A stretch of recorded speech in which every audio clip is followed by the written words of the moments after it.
Karlsson and Duchene to the Habs. Rumors abound in Montreal. Habs news and notes for June 5th, 2019. So, I'm going to tell you about the latest rumors surrounding the Habs, Erik Karlsson, Matt Duchene, and more stuff. And that's all right here at Talking Habs with me, Rick, the #1 Habs channel dedicated to the Habs and all things hockey.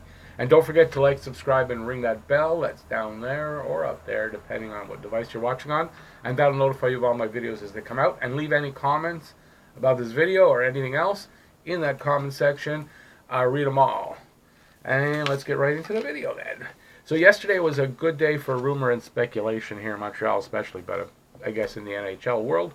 Lots of interesting rumors surrounding Montreal and Matt Duchene, Montreal and Erik Karlsson. There's a trade rumor between Montreal and Toronto. There's two involving the Habs' 15th pick, a trade-up rumor, which I made a video about already, and one of Montreal having decided who they want to get in the draft. I guess I think if they move up.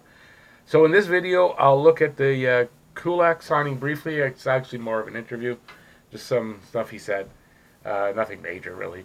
Some news on a European combine, a trade rumor for Toronto's Nazem Kadri, have the Habs identified a draft target, and Erik Karlsson interested in signing with Montreal, and Montreal, one of the top two teams Matt Duchene is interested in signing with.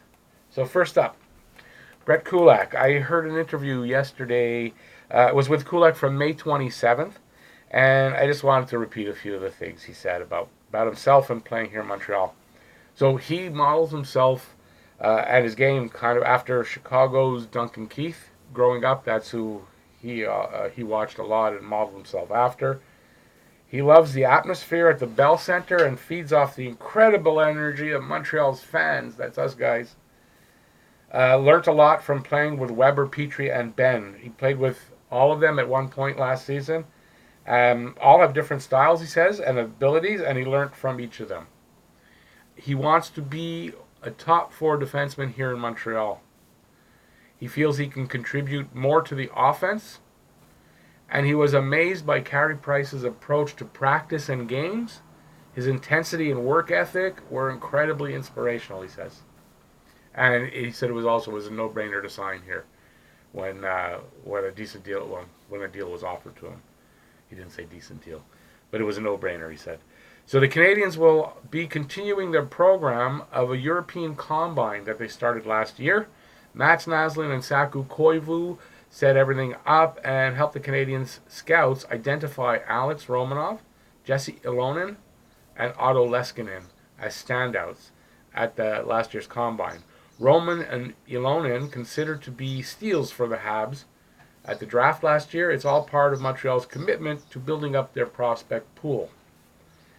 I also came across an article about Toronto needing to shed contracts, obviously, with Marner needing to be paid, plus Tavares, Matthews, and Nylander all being signed to big contracts last season. Toronto's already shopping Nick Zaitsev as per his request, and is rumored to be also shopping Patrick Marleau's contract.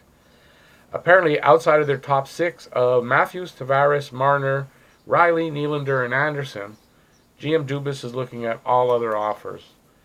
He may also be hoping to re-sign Jake Gardiner if he can shed enough salary. So the rumor I heard was that Montreal is looking at Nazem Kadri, who's a center. So I don't see the point in looking at Kadri at all. He doesn't bring anything more to the table than Danault. And to me, Danault has more upside than Kadri has probably. Kadri's probably reached his ceiling already anyway. He may be in his prime at 28, but I can't see what he brings to the table that we don't have here already. Montreal has so many prospects at center this year to go along with the veterans that are here already, so that unless you're bringing in a Matt Duchene, who's an elite center and upgrades what you already have here, then Toronto can look elsewhere and unload Kadri somewhere else, in my opinion. Have the Montreal Canadiens, Trevor Timmins and Mark Bergevin identified who they will target in the entry draft? I read an article asking just that question, and with Montreal rumored to be looking to move up in the draft, in this year's draft, that's a good question to ask. It would seem Montreal GM Bergevin was spotted having dinner with prospect Cole Caufield during the Combine week. Caufield is expected to go somewhere between 7th and 12th, although after the top 2 picks, it's still a complete wild card, really. I know a lot of people think it's going to be Byram 3rd, but you know what? You never know. You never know, because Chicago is kind of loaded with prospects on D-Day. Might not pick Byram, although I think they will. So yes, Caufield's another small forward that Montreal seems to have plenty of. He's 5'7", 165 pounds. He has something not many forwards anywhere has. He's a pure sniper who can finish. He has scored at every level and scored big. Last year posting 72 goals in 64 games with the USN DPT. Say that 5 times fast. And 14 goals in 7 games at the Under-18 tournament in April.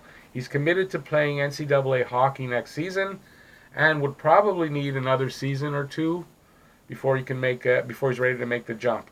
He's a right shot left winger, a very good skater with all the shots at his disposal, with a quick release on all of them as well. Goes into the corners, battles hard, and goes hard to the net. He has a good defensive game as well.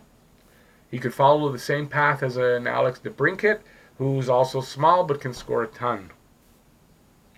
On to the next one. Erik Karlsson hoping Montreal makes a competitive offer. Erik Karlsson is rumored to be hoping to receive a competitive offer from the Canadiens. He's UFA on July 1st and apparently wants to come back to the East Coast as close to Ottawa as possible, and Montreal is as close as you can get in the NHL. Karlsson's wife is from Ottawa and wants to move back to be around family, friends, and familiar places, apparently. As a right-shot defenseman, he isn't a perfect fit on a team set on the right side for the 1 and 2 pairings. The thing is that a player like Karlsson is the kind of talent you can't really turn away. If he wants to come here, you kind of want to make it happen. He's a generation. No, he's not a generation. He's great on the power play, and for a team with a horrid power play, he'd be a sure fix. He's a 2-time Norris Trophy winner and a 65 to 80 point scorer, even if not 100% healthy. At 29 years old, he's still young enough to be around for a good 4 to 5 years of productive hockey.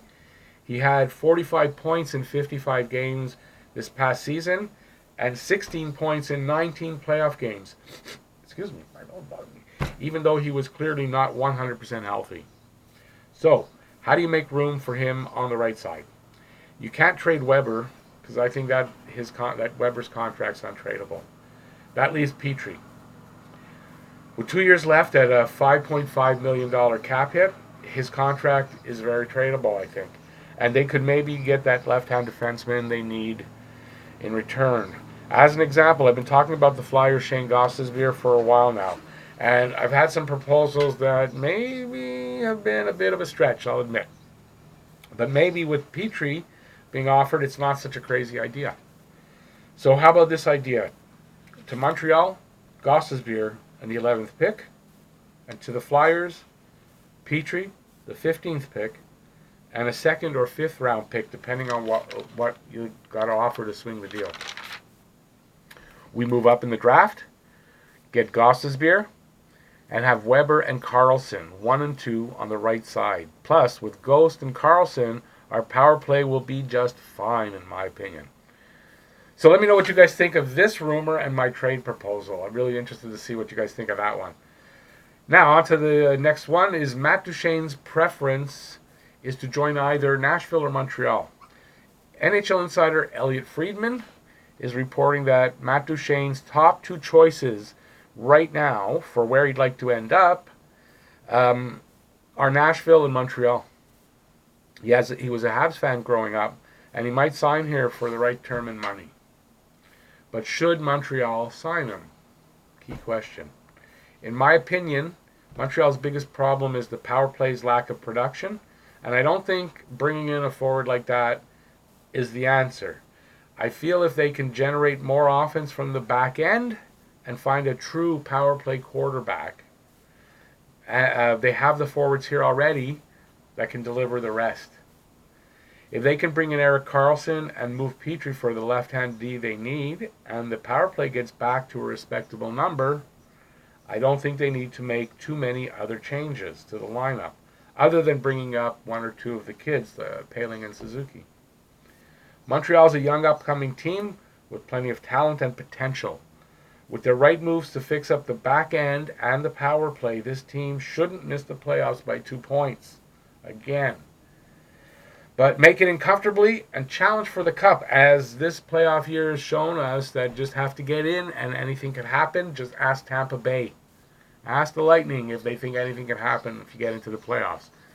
So that's it. Thanks for watching. That's my news and notes. Thanks for watching this long video. And leave any comments about this video, any of the items, anything you want to ask in the comment section below, because I read them all. And don't forget to like, subscribe, ring the bell, and that notify you of all my videos as they come out. And that's down there or up there, depending on how you're watching it. And check out these 2 videos over here. Watch. Boom. They're going to show up. Hope you like those. And that's it. Have a Blue Blah Rouge day from Talking Habs with me, Rick. Go Habs, go. Bye, y'all. No.